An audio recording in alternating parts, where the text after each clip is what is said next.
Vous êtes prêts? C'est parti!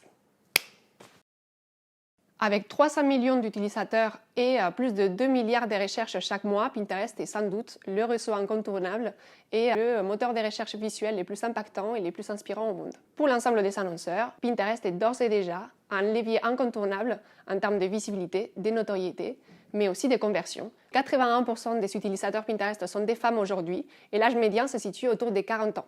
Ces données font de Pinterest un outil impactant et pertinent pour tous les annonceurs qui sont dans un univers lifestyle tel que la déco, la mode, la beauté ou le bien-être.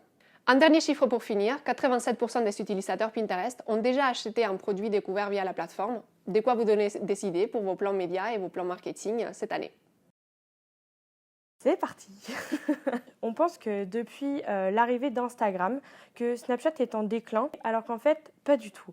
Il y a aujourd'hui 13,2 millions d'utilisateurs qui sont actifs sur Snapchat. C'est un des réseaux les plus utilisés quotidiennement par les Français.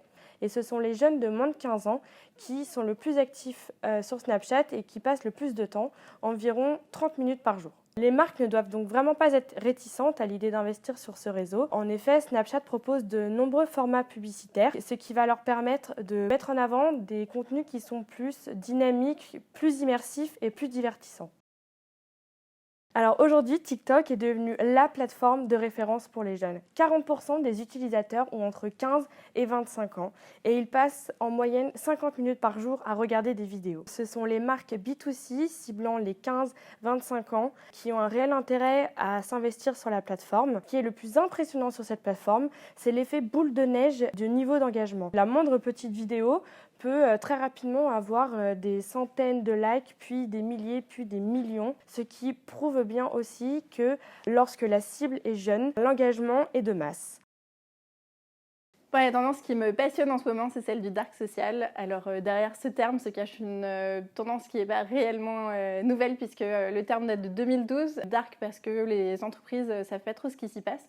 En fait, c'est tout ce qui va se passer dans la messagerie privée des internautes, donc tous les liens qu'on va s'échanger en privé et pas sur son mur. Aujourd'hui, il y a 63% des internautes qui vont préférer partager un article, un contenu en message privé sur les réseaux sociaux plutôt que sur leur mur. Il y a très peu de marques qui s'y intéressent aujourd'hui, à peu près 4%, alors que ça peut représenter jusqu'à 84% des échanges sur les réseaux sociaux. On est vraiment convaincus qu'une bonne stratégie réseaux sociaux, elle prend en compte le dark social, elle essaye de le scénariser, elle essaye de créer des contenus qui vont donner envie aux internautes de les partager, elle essaye même de faire des opérations spécifiques au dark social et surtout elle essaye de le quantifier puisque aujourd'hui on ne peut pas mesurer le résultat de sa stratégie réseaux sociaux sans essayer de mesurer combien de fois notre site, notre lien a été partagé en message privé.